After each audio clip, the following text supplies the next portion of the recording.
புரட்சி தமிழர் எழுச்சி பயணம் புயலா உருவாச்சே. பல வருஷம் கழிச்சு நினைச்ச கனவு நிஜமா நடந்தா.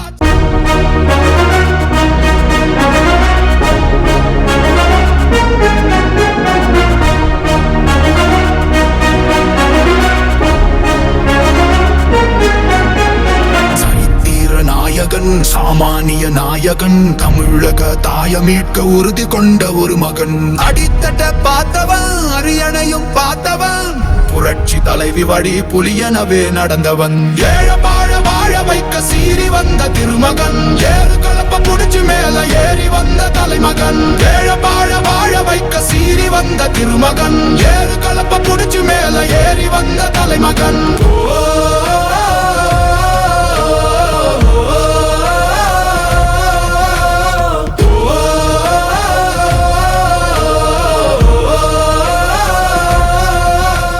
பொன்மனச்செம்மல் புரட்சி தலைவர் எம்ஜிஆர்,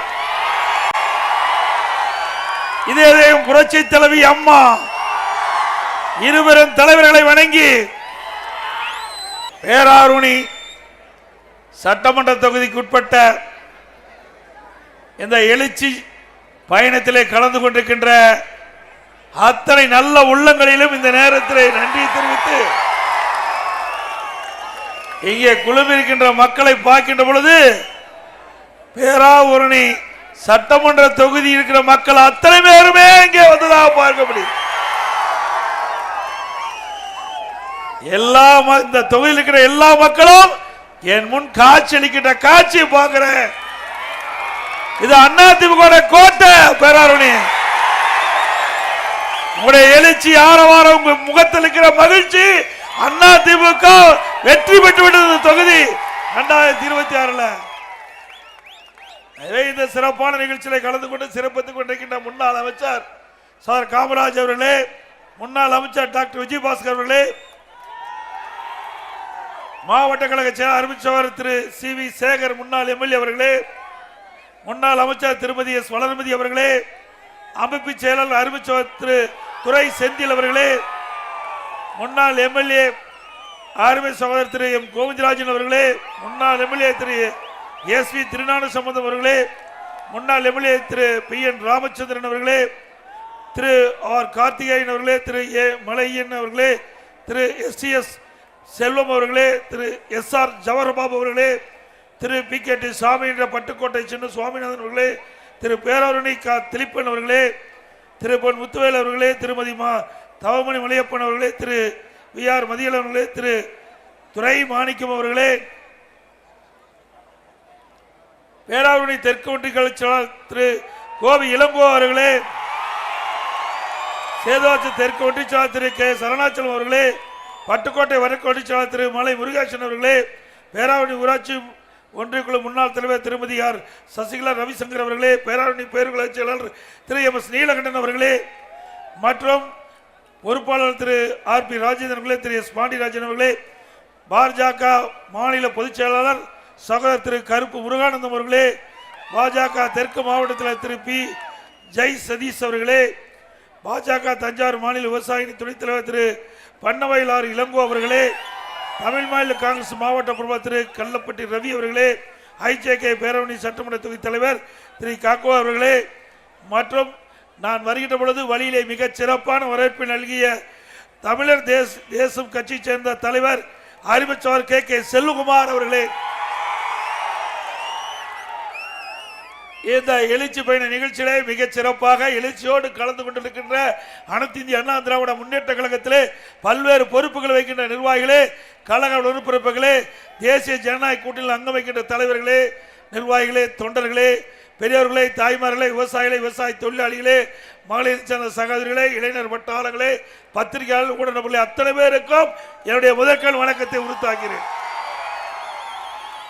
நான் வர்றதுக்கு முந்தி மழை பெய்தது. நான் தொலைபேசியின் வாயிலாக கேட்டபோது இங்கே கனமழை பொழிந்து கொண்டிருக்கின்றது. பேராவூரணியிலே கூட்டம் நடக்குமா நடக்காதா என்று அச்சத்தின் வழியாக வந்த. ஆனா இன்னைக்கு எவ்வளவு மழை கொட்டினாலும் அதை பற்றி கவலை இல்லை.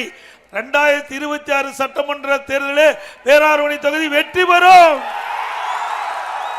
அதற்காக மழையை நனைந்தாலும் பரவாயில்லை என்று கொட்டும் மழையும் பொருட்படுத்தாமல் குழுமி இருக்கின்ற அத்தனை நல்ல உள்ளங்களுக்கு மீண்டும் ஒரு முறை என்னுடைய பணிவான வணக்கத்தை தெரிவிச்சுக்கிறேன்.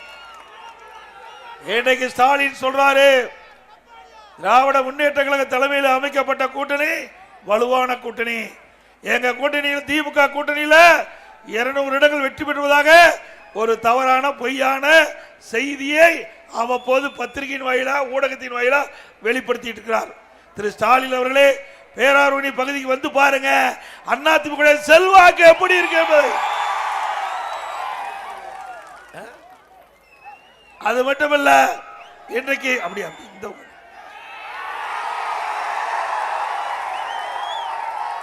இந்த எழுச்சியே பேராவூரணி தொகுதி வெற்றி பெற்று விட்டது. அனைத்து இந்திய அண்ணா திராவிட முன்னேற்ற கழக தலைமையில் அமைக்கப்பட்ட கூட்டணி 210 இடங்களிலே வெற்றி பெறும். அனைத்து இந்திய அண்ணா திராவிட முன்னேற்ற கழகம் மக்கள் செல்வாக்கு பெற்ற கட்சி. பொன்மனச்செம்மல் புரட்சி தலைவர் எம்ஜிஆர் மக்களுக்காக தோற்றுவித்த கட்சி. அம்மா தன் உடலையும் பொருட்படுத்தாமல் இரவு பகல் பாராமல் மக்களுக்காக சேவை செஞ்சு தன் உயிரை இந்த மக்களுக்காக கொடுத்த தலைவி. 20 தலைவர்கள் உருவாக்கிய கட்சி அதிமுக கட்சி. அந்த அதிமுக கட்சி மீண்டும் வெற்றி பெற 2026 சட்டமன்ற தேர்தலிலே நீங்கள் எங்களுக்கு துணை நிற்க வேண்டும் என்று அன்போடு இருக்கிறவங்க வேண்டி கேட்டுக்கிறேன். இன்றைக்கு திராவிட முன்னேற்ற கழகம் ஆட்சிக்கு வந்து 50 மாத காலம் ஆகிறது. இந்த 50 மாத காலத்தில் என்ன திட்டங்களை கொண்டு வந்து இந்த மக்களுக்கு நிறைவேற்றினார்கள். இந்த பேராவூரணி சட்டமன்ற தொகுதியை பொறுத்த வரைக்கும் ஒரு பக்கம் விவசாயம், ஒரு பக்கம் மீனவ நண்பர்கள், 2 தொழில் தான் பிரதான தொழில். 2 தொழிலுக்கு இந்த அரசு என்ன செய்தது? செஞ்சிருக்காங்களா?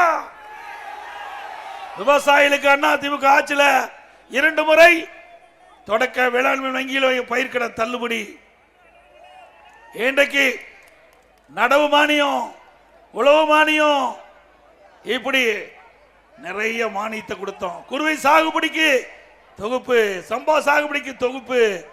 ஆகவே இன்னைக்கு பயிர் காப்பீட்டு திட்டத்தில் பயிர் சேதமானா உடனுக்குடன் நிவாரண தொகையை அள்ளி அள்ளி கொடுத்தோம். விவசாய சங்க பிரதி கூட்டத்தில் சொன்னாங்க, அந்த ஆலோசனை கூட்டத்தில் அதிமுக ஆட்சியில் அப்படியே எங்களுடைய கணக்கு வங்கி கணக்கில் அப்படியே பணம் வந்துகிட்டே இருந்தது, திமுக ஆட்சியில் வறண்டு போச்சு. அப்படிப்பட்ட நிலைமை இப்போ இருக்குது. விவசாயிகளுக்கு மும்முனை மின்சாரம், 24 மணி நேரம் பம்பு செட்டை இயக்கலாம். இப்படி ஏராளமான திட்டங்கள். இன்றைக்கு நீர் முக்கியம், அந்த நீரை கொடுப்பது அரசுடைய கடமை. அதை உரிய முறையிலே கொடுத்த அரசாங்கம் அதிமுக அரசாங்கம். அதற்காக குடிமராமத்து திட்டம், அந்த திட்டத்தை கொண்ட ஏரி குளம் குட்டை அத்தனையும் தூர்வாரப்பட்டு விவசாயிகளுடைய கஷ்ட நஷ்டங்களை தீர்த்த அரசாங்கம் அதிமுக அரசாங்கம். திரு ஸ்டாலின் அவர்களே, அதிமுக ஆட்சியில் ஒண்ணுமே செய்யலைங்கிறார். நிறைய செஞ்சிருக்கிறோம். அதனாலதான் மக்கள் இவ்வளவு குழுமி இருக்காங்க. உங்களுடைய ஆட்சியில் எதுவுமே செய்யலையே, குடும்பம் தான் அவளுக்கு கண்ணுக்கு தெரிஞ்சது. ஆக மக்களை பற்றி கவலை இல்லை, குடும்பம் தான் திரு ஸ்டாலினுக்கு கண்ணுக்கு தெரிந்தது. அதிமுகவை பொறுத்த வரைக்கும் மக்கள் தான் எஜமானவர்கள். அவளுக்கு என்ன செய்ய வேண்டுமோ அதை அந்தந்த காலகட்டத்துக்கு தக்கவாறு அவருடைய மனம் குளிர்கின்ற வரை திட்டங்களை கொண்டு வந்து தீட்டி செயல்படுத்தி அவர் இல்லம் தேடி போய் சேர்க்கக்கூடிய பணியை அதிமுக ஆட்சி செய்தது. செஞ்சு என்ன எண்ணி பாருங்க, இன்றைக்கு எவ்வளவு திட்டம். இன்றைக்கு சாலை வசதிகள், பாலங்கள், இப்படி நிறைய கொடுத்துருக்கிறோம். அதே போல கட்டுமானங்கள் நிறைய கொடுத்துருக்கிறோம். அதிமுக ஆட்சியில் தான் நிறைய வந்திருக்குது. அதே போல மீனவ நண்பர்களுக்கு அவள் கஜா புயலில் பாதிக்கப்பட்டாங்க, அந்த போட்டுக்கெல்லாம் மானியம் கொடுத்தோம், டீசல் மானியம் கொடுத்தோம். மீண்டும் அதிமுக ஆட்சி வந்தா மீன்பிடி தடை காலத்தில் தற்போது வழங்கப்படுகின்ற தொகை விட கூடுதலாக இந்த மீனவர்களுக்கு கொடுக்கப்படும். மீண்டும் அதிமுக ஆட்சி உங்களுடைய துணையோடு மலர்கின்ற பொழுது, ஒவ்வொரு தீபாவளி வருகின்ற பொழுதும் நம்முடைய பெண்களுக்கு அற்புதமான சேலை வழங்கப்படும். அதிமுக தீபாவளிக்கு வழங்கப்படும். ஏற்கனவே பொங்கலுக்கு பொன்மனச்செம்மல் புரட்சி தலைவர் எம்ஜிஆர் காலத்திலிருந்து அம்மா காலத்திலிருந்து தொடர்ந்து விலையில்லா வேஷ்டி சேலை வாங்கிட்டு கொடுத்துட்டு இருந்தோம். பொங்கல் தொகுப்பு கொடுத்தோம். அதிமுக ஆட்சி இருக்கின்ற பொழுது குடும்பத்துக்கு 2500 ரூபா பொங்கல் தொகுப்பு கொடுத்தோம். 2500 ரூபா. அது மட்டும் இல்ல, இன்னைக்கு விவசாயிகள் இன்னைக்கு எந்தெந்த நேரத்தில் பாதிக்கிறாங்களோ அதையெல்லாம் கணக்கிட்டு கொடுத்தோம். இயற்கை பேரிடு, அந்த பேரிடர் காலத்தில் நிறைய தொகை கொடுத்தோம். இந்த பகுதி தென்னை மரம் நிறைந்த பகுதி. அந்த கஜா புயல்ல தென்னை மரம் எல்லாம் சாஞ்சி ஒடிஞ்சு போச்சு. அந்த ஒரு தென்னை மரத்துக்கு 600 ரூபாய் கொடுத்தோம். அதை வெட்டி அகற்றுவதற்கு ஒரு மரத்திற்கு 500 ரூபாய் கொடுத்தோம். கிட்டத்தட்ட 1100 ரூபாய் அந்த மரத்தை கொடுத்தோம். அது மட்டும் இல்லாத இழப்பீடு, ஒரு ஹெக்டேர் 175 மரம் இருந்தா 1,92,500 ரூபாய் கொடுத்தோம். இந்தியாவில் எந்த மாநிலத்திலும் கொடுக்கல. கஜா புயல்ல விவசாயிகள் பாதிக்கப்பட்டாங்க. அவள் சாகுபடி செய்த தென்னை மரம் ஒடிந்து பாழாகி விட்டது, சேதமடைந்து விட்டு அந்த விவசாயி கடும் சேதத்தை சந்திக்கின்ற அந்த சூழ்நிலை அவள் கேட்டுக்கொண்டதுங்க. ஒரு ஹெக்டருக்கு 175 மரம் இருந்தா 1,92,500 கோடி கொடுத்தோம். அது மட்டுமல்ல, மறுபடியும் மறு சாகுபடி செய்ய மீண்டும் தென்னங்கன்றை நட்டு அதை வளர்ப்பதற்காக அதிமுக அரசு ஒரு ஹெக்டருக்கு 72,100 ரூபாய் கொடுத்தோம். 72,100 ரூபாய் விவசாயிகளுக்கு கொடுத்தோம். ஆக மொத்தம் அனைத்து இந்திய அண்ணா திராவிட முன்னேற்ற கழக அரசு இன்றைக்கு நிவாரணம் மற்றும் மறு சாகுபடிக்கு 2,64,600 ரூபாய் கொடுத்த ஒரே அரசாங்கம் இந்தியாவில் தமிழ்நாடு அதிமுக அரசாங்கம். விவசாயிகளுக்கு எப்பொழுதெல்லாம் துன்பம் வருகிறதோ அப்பெல்லாம் ஓடோடி வந்து உதவி செஞ்ச அரசாங்கம் அதிமுக அரசாங்கம். ஏன்னா விவசாயி தொழிலாளி ரெண்டு தான் இந்த மாவட்டத்தில் நிறைந்திருக்கிறாங்க. அப்புறம் மீனவர்கள். ஆக இவருடைய கஷ்ட நஷ்ட துன்பம் துயர்கள்லாம் அவ்வப்போது ஏற்படுகின்ற பொழுது அதை தீர்த்து வைக்கக்கூடிய நிலையில இருந்த அரசாங்கம் அதிமுக அரசாங்கம். இன்னைக்கு திமுக என்ன செஞ்சிருக்கிறாங்க?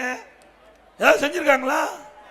நான் முதல்ல பதவி ஏற்கும் போது கொஞ்சத்தை கஷ்டத்தையா எங்களுக்கு கொடுத்தாங்க. கொஞ்சமா நஞ்சமா ஒரு விவசாயி தமிழகத்துடைய முதலமைச்சர் பொறுப்பு ஏற்கக்கூடாது என்ற சுட்டிக்காட்டி இன்றைக்கு மேதக ஆளுநர் நான் முதலமைச்சர் ஆன உடனே மேதக ஆளுநர் உத்தரவு போட்டாரு. இன்னைக்கு சட்டமன்றத்தில் பெரும்பான்மை நிரூபிக்க வேண்டும்னு நிரூபிக்கின்ற அந்த காலகட்டத்தில் என் டேபிள் ஏறி டான்ஸ் ஆடுறாங்க எம்எல்ஏ. அப்புறம் சபாநாயகர் இருக்கை பிடிச்சி கையை பிடிச்சி சபாநாயகர் கீழே இழுத்து விட்டு அந்த இருக்கையில் போய் சட்டமன்ற உறுப்பினர் அமர்றாங்க. இப்படி இருக்கின்றவர்கள்லாம் ஆட்சி கொடுத்தா ஆட்சி உருப்படி ஆகுமா? சட்டமீற்ற மாமன்றம், அந்த மாமன்றத்தில் இப்படிப்பட்ட அலங்கோல காட்சி தொலைக்காட்சியில் பார்த்திருப்பீங்க. எப்படியோ இன்னைக்கு பெரும்பான்மையோடு நான் தேர்ந்தெடுத்துட்டேன். உடனே ஸ்டாலின் சட்டை கிழிச்சுக்கிட்டு ரோட்ல போயிட்டு இருக்கார். சட்டை கிழிச்சுக்கிட்டு ரோட்ல போயிட்டு இருக்கார். திரு ஸ்டாலின் அவர்களே, பேராரூரில் நீங்க பார்த்துக்கிட்டு இருப்பீங்க, தொலைக்காட்சியில் பார்த்துக்கிட்டு இருப்பீங்க. அதிமுக வெற்றி பெற்று 2026 பெரும்பான்மையோடு ஆட்சி அமைக்கின்ற பொழுது வேட்டி சட்டையில் வேட்டி இல்லாத போவீங்க. சட்டை வேட்டி ரெண்டுமே இல்லாத போறீங்க. அது மட்டுமல்ல, திரு ஸ்டாலின் எப்பொழுது பார்த்தாலும் பேசுறார். திராவிட முன்னேற்ற கழக தேர்தல் அறிக்கை 525 அறிவிப்புகள் வெளியிட்டு விட்டோம். 98% அறிவிப்புகள் நிறைவேற்றப்பட்டதுன்னு. 98% நிறைவேற்றிட்டாங்களா? அத்தனை பொய் தானே. நான் சிலவற்றை சொல்றேன், அது உண்மையா பொய்யா நீங்களே முடிவு பண்ணீங்க. இன்னைக்கு 2 மாசத்துக்கு ஒரு தடவை மின் கட்டண கணக்கெடுப்பு தான் சொன்னாங்க.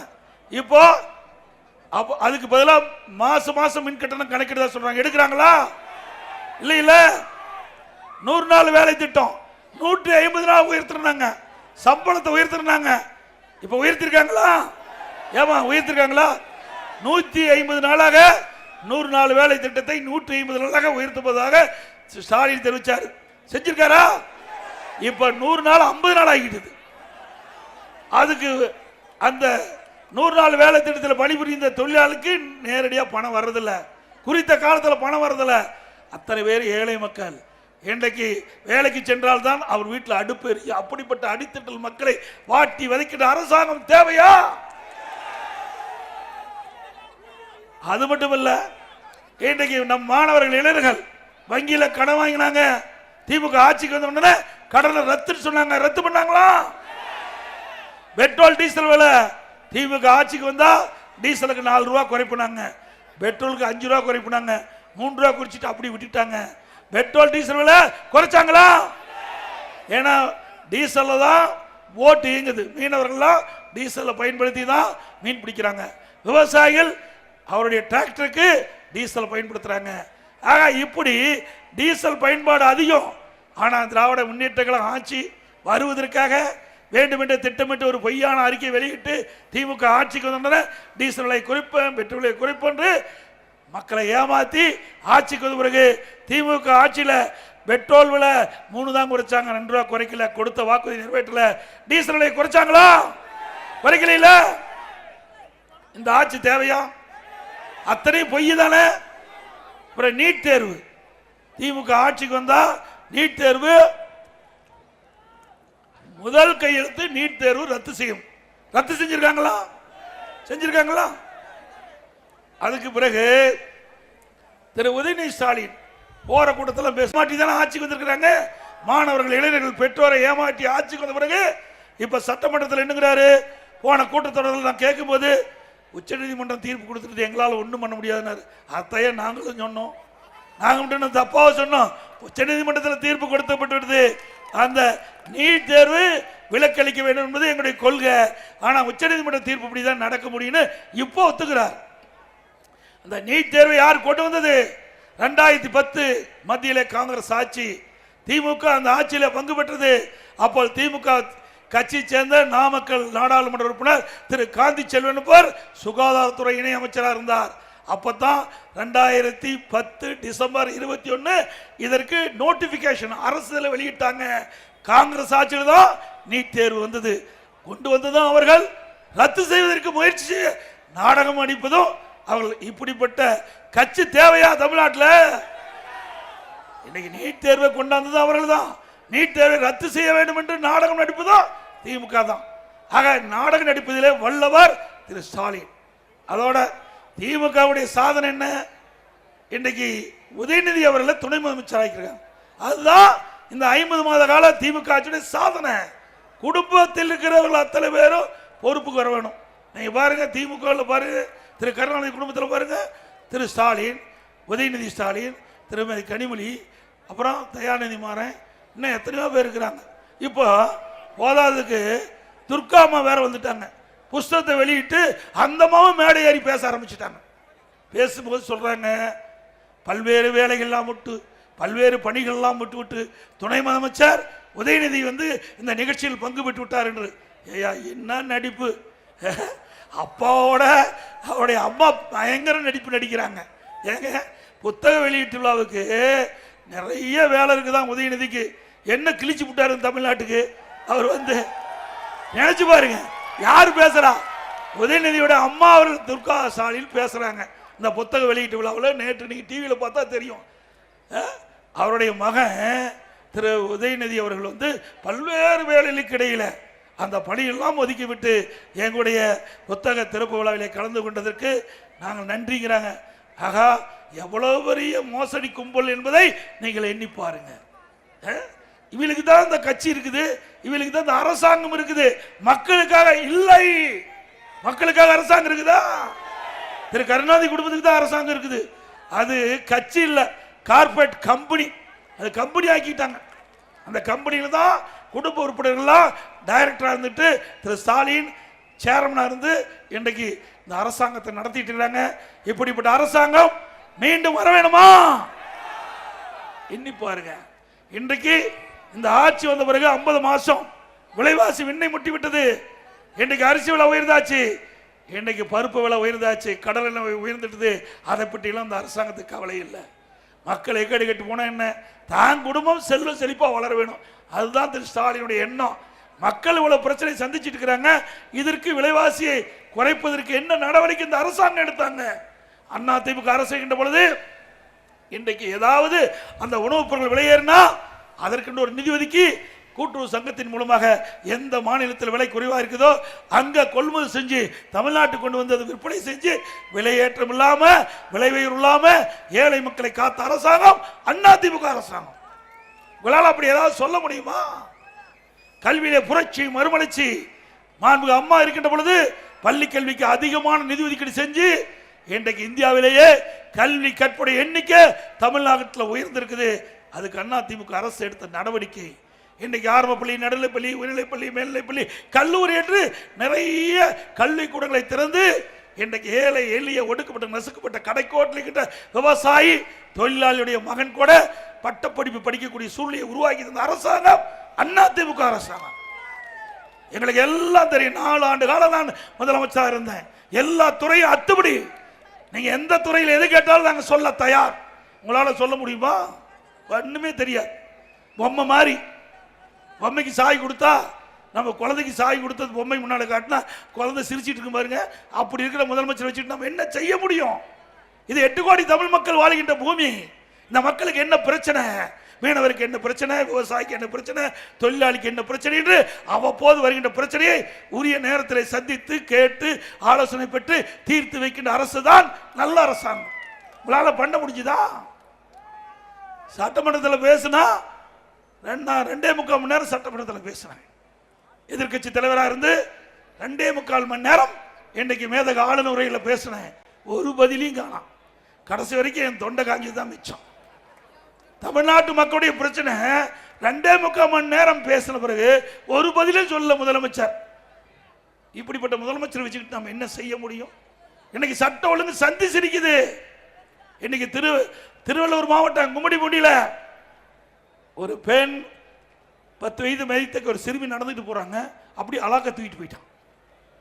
3 நாளைக்கு முந்தி அதே போல திருவள்ளூர் மாவட்டத்தில் கும்மிடிப்பூண்டியில ஒரு பெண் ஒரு சிறுமிய அப்படியே அலாக்கா தூக்கிட்டு போயிட்டான். இப்படிப்பட்ட ஆட்சி தேவையா? அதிமுக ஆட்சியில் சட்டத்தின் ஆட்சி நடைபெற்றது. சரியான முறையில் பெண்களுக்கு பாதுகாப்பு கிடைத்தது. இன்றைய தினம் சிறுமி முதல் பாட்டி வரை பாதுகாப்பு இல்லை. ஒட்டுமொத்தமாக பெண்களுக்கு பாதுகாப்பு இல்லை, பொதுமக்களுக்கு பாதுகாப்பு இல்லை. இன்னைக்கு ஒரு 6 நாளைக்கு முந்தி தொலைக்காட்சி பார்த்துட்டு இருந்தேன். 2 பேர் சேர்ந்துக்கிட்டு ஒரு எஸ்ஐய மூக்கு மலையை குத்துறான். அப்புறம் அவருக்கே பாதுகாப்பு இல்லை. அப்புறம் எங்க போய் மக்களை பாதுகாக்கிறது? இன்னைக்கு பாருங்க, ஒரு வாரத்துக்கு முந்தி 2 பேர் சேர்ந்துக்கிட்டு குத்துன்னு குத்துறாங்க மூக்கு மேல. அந்த எஸ்ஐ தடுமாறி கீழே விழுகிறார். இப்படிப்பட்ட ஆட்சி தேவைங்களா? இன்னைக்கு பயிரை வேலியா பாதுகாக்க வேணும். இப்ப இனிமேல் வேலிய பயிர் தான் பாதுகாக்க வேணும். மக்கள் தான் இந்த போலீஸ்கார பாதுகாக்க வேண்டிய நிலைக்கு வந்தாச்சு. இன்றைக்கு தமிழக காவல்துறை ஸ்காட்லாந்து காவல்துறைக்கு இடையே இருந்த காவல்துறை, அந்த அளவுக்கு சிறப்பாக செயல்பட்ட காவல்துறை. இந்தியாவிலேயே காவல்துறை என்றால் அதற்கு தனி இடம் தமிழகத்தில் இருந்தது அதிமுக ஆட்சியிலே. இன்றைக்கு தலைகளாக மாறிவிட்டது. எங்கே பார்த்தாலும் போதைப் பொருள் விற்பனை. காவல்துறையால் கட்டுப்படுத்த முடியல. ஏன்னா திராவிட முன்னேற்ற கழக நிர்வாகியுடைய தலையீடு அதிகம்.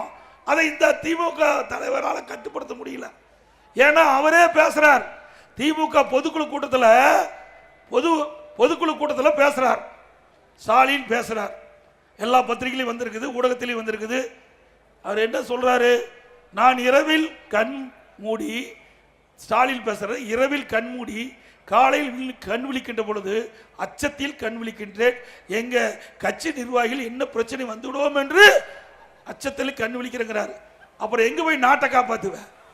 உன் கட்சிக்காரனையும் நீ பிரச்சனையே காப்பாற்ற முடியல, உன் கட்சி பிரச்சனையே தீர்க்க முடியல.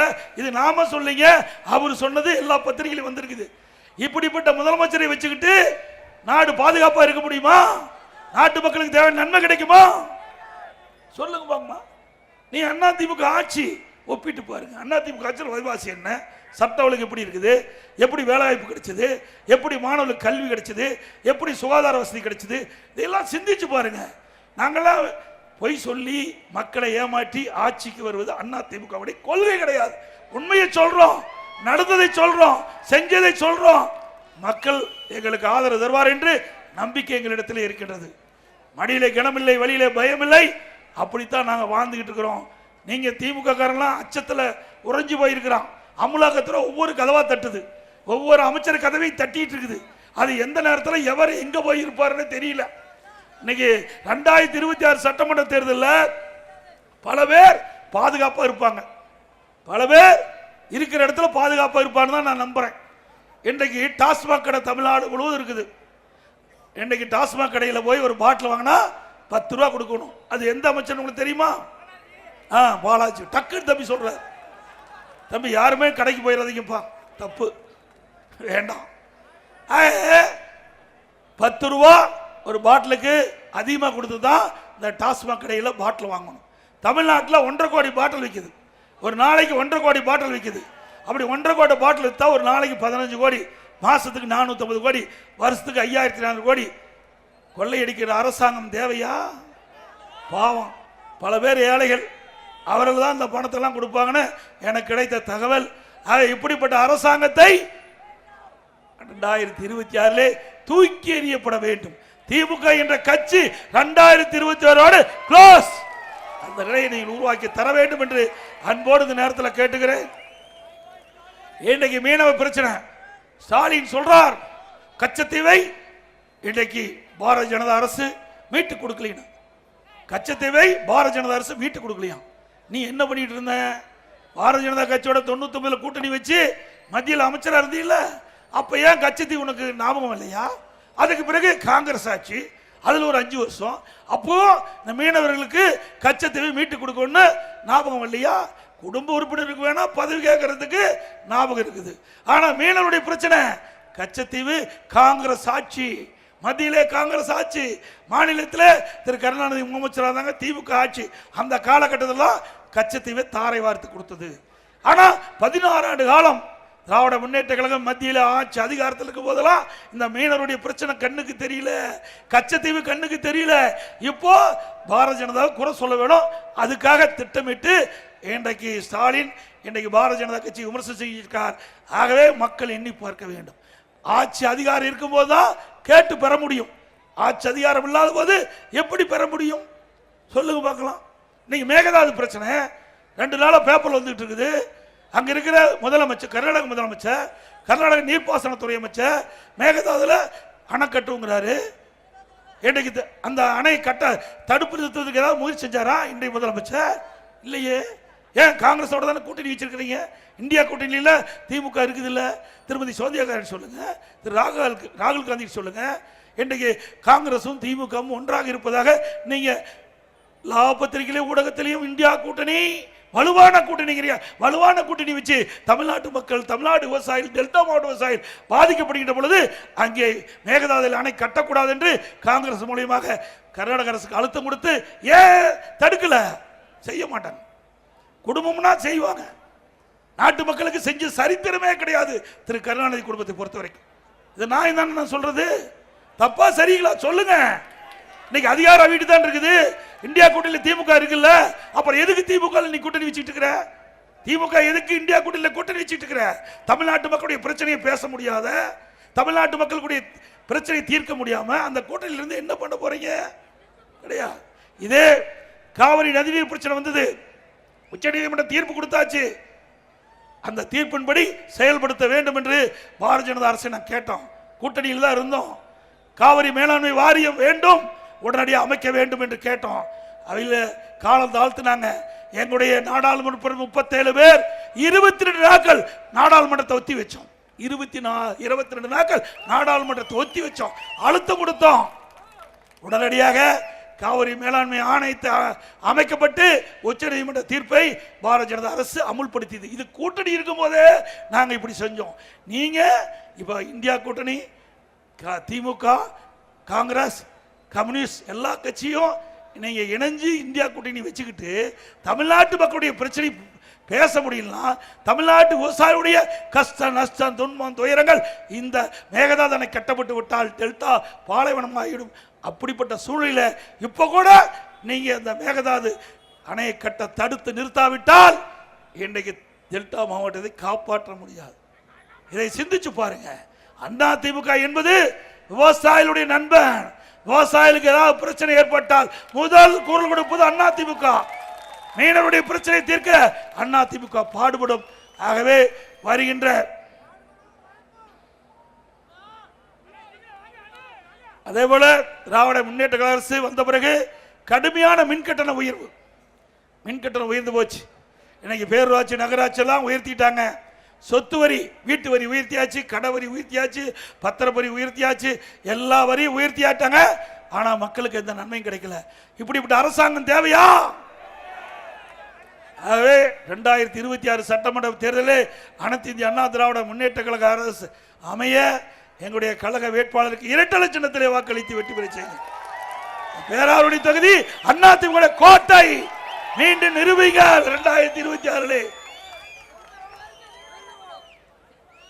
மக்களை காப்போம், தமிழகத்தை மீட்போம். மக்களை தமிழகத்தை மக்களை தமிழகத்தை மக்களை தமிழகத்தை திரு ஸ்டாலின் மாடல் அரசு ஃபெயிலியர் மாடல் அரசு. Bye bye Stalin. நன்றி, வணக்கம். தமிழர் எழுச்சி பயணம் புயலா உருவாச்சே, பல வருஷம் கழிச்சு நினைச்ச கனவு நிஜமா நடந்தாச்சு.